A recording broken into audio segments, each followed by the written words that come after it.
পবিত্র কোরআনে আমার আল্লাহ বলছে আমি এই চরিত্রগুলোকে ভালোবাসি, আমি এই গুণগুলোকে ভালোবাসি, এই চরিত্রের অধিকারী মানুষগুলো আমি আল্লাহ রাব্বুল আলামিনের কাছে চলে আসে।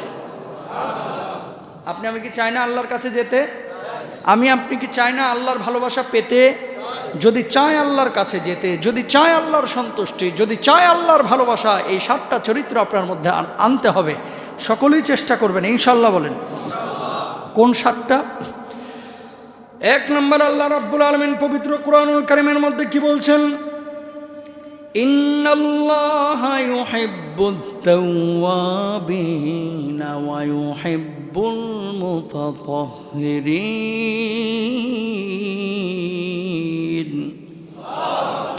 আল্লাহ রাব্বুল আলামিন বললেন, নিশ্চয় আল্লাহ রাব্বুল আলামিন ভালোবাসেন যারা তওবা করে।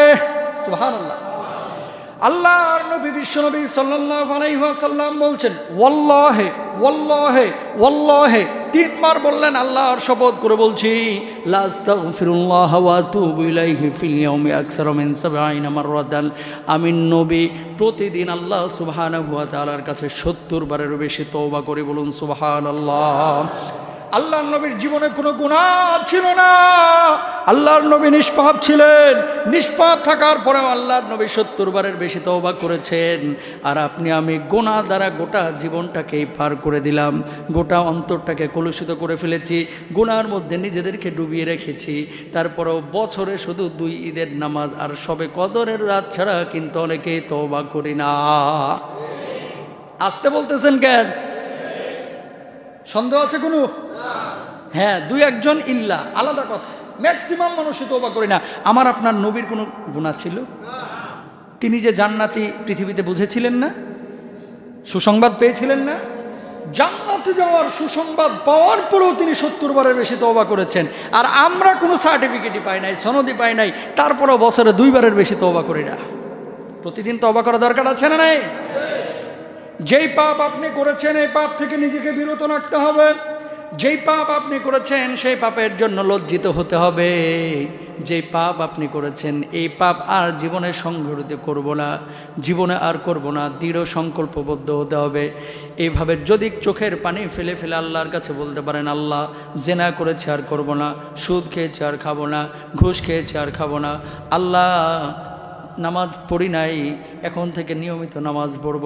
আল্লাহর সঙ্গে যদি এমন দৃঢ় সংকল্পের তওবা আপনি করতে পারেন, আল্লাহ রাব্বুল আলামিন আপনারে ক্ষমা করবেন ইনশাআল্লাহ। বলেন তাহলে তওবা যে করে আল্লাহ তাআলা তাকে কি করেন? পছন্দ করেন, ভালোবাসেন। তওবাকারী হতে চাই কি চাই না? 1 নম্বর। 2 নম্বর, আল্লাহ রাব্বুল আলামিন আরো বলছেন, ইন্নাল্লাহা ইউহিব্বুত তাওয়াবিনা ওয়া ইউহিব্বুল মুতাতাহহিরিন।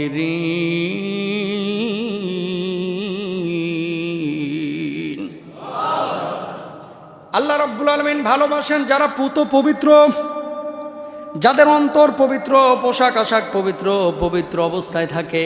আল্লাহ তাআলা তাদেরকে ভালোবাসেন। এই জন্য সব সময় অজু অবস্থায় থাকা এটা নবীজির সুন্নাহ। জানি না কার মউত কখন চলে আসে, সকালবেলায় না বিকালবেলায়, রাত্রিবেলায় না সন্ধ্যাবেলায়, ভোরবেলায় নাকি সূর্যোদয়ের সময়, সূর্যাস্তের সময়, কেউ কিন্তু আমরা জানি না।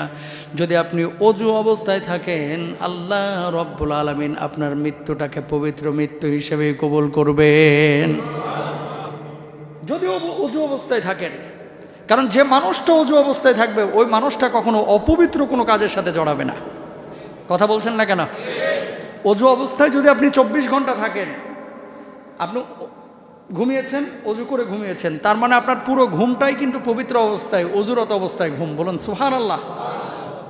অজু অবস্থায় থাকতে হবে। পোশাক আশাক নোংরা ময়লা হতে পারে, ঘাম কিন্তু অপবিত্র না, ধুলাবালি কিন্তু অপবিত্র না, কিন্তু এই পোশাক আশাক যখন আপনি ব্যবহার করবেন যেন পেশাবের ছিটা না লেগে যায়, যাতে করে মলমূত্র না লেগে যায়, খেয়াল রাখতে হবে।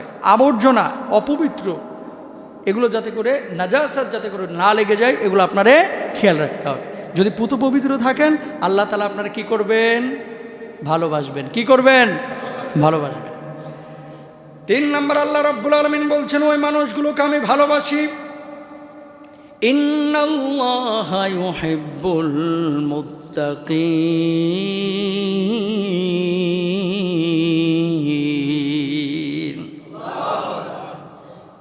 যেই মানুষগুলো এই পৃথিবীর বুকে আমি আল্লাহ রব্বুল আলামিনকে বেশি ভয় পাই, মানুষকে ভয় পায় না, পৃথিবীর কোনো কিছুরে ডরায় না, ডরাই কারে?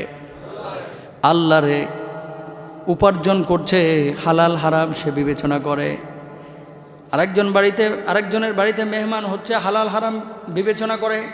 মোবাইল হাতে নিয়ে ব্যবহার করছে, মন চাচ্ছে খারাপ কোনো কিছু দেখতে, কিন্তু আল্লাহর ভয় তার হৃদয়ের মধ্যে আছে।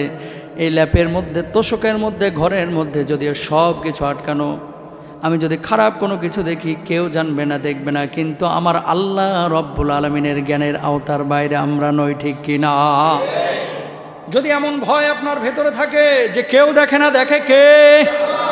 সুতরাং পাপ আমি করব না, খারাপ কিছু দেখব না, হারাম আমি খাবো না, এরকম চিন্তা চেতনা যদি আপনার মধ্যে থাকে, ভয় যদি আপনার মধ্যে থাকে, আল্লাহ রব্বুল আলামিন আপনাকে ভালোবাসবেন।